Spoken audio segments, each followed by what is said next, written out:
அஸ்ஸலாமு அலைக்கும். இன்றைக்கி செவ்வொட்டி வறுவல் செய்ய போகிறேன். இதுக்கு என்னென்ன தேவையான பொருட்கள்லாம் சொல்கிறேன். இப்போ கொஞ்சம் சின்ன சின்னதாக பீஸ் கட் பண்ணிக்கணும்.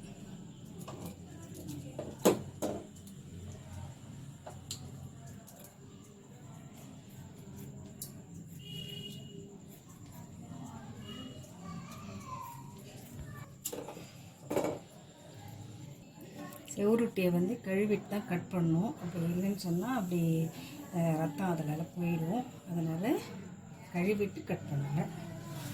இப்போ இஞ்சி பூண்டு ஒரு டீஸ்பூன்,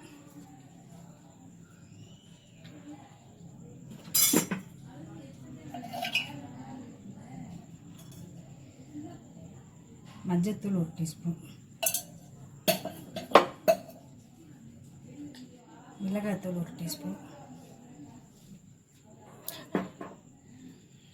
மிளகுத்தூள் கொஞ்சம் போட்டுக்கோங்க,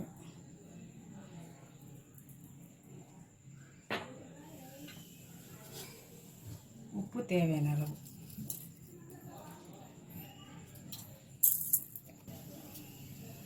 எண்ணெய் தேவையான அளவு. இப்போ அடுப்பு ஆன் பண்ணுங்க.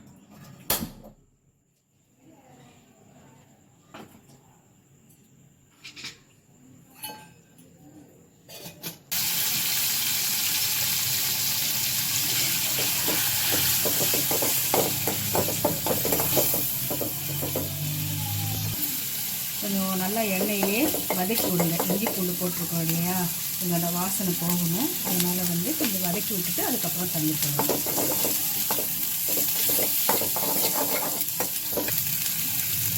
அப்போ தண்ணி போட்டுருங்க.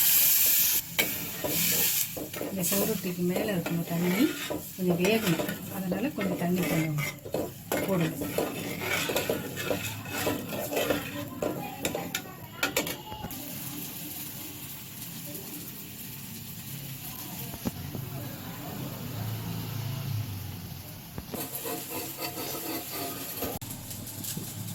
இப்போ பாருங்கள், நல்லா வெந்துருச்சு. வெந்த பிறகு உங்களுக்கு கிரேவியாக வேணும்னா கிரேவி வச்சுக்கோங்க. இல்லை இன்னும் கொஞ்சம் நல்லா சுக்காவாக வேணும்னு சொன்னோன்னா இன்னும் கொஞ்சம் நேரம் அடுப்பில் வைக்கலாம்.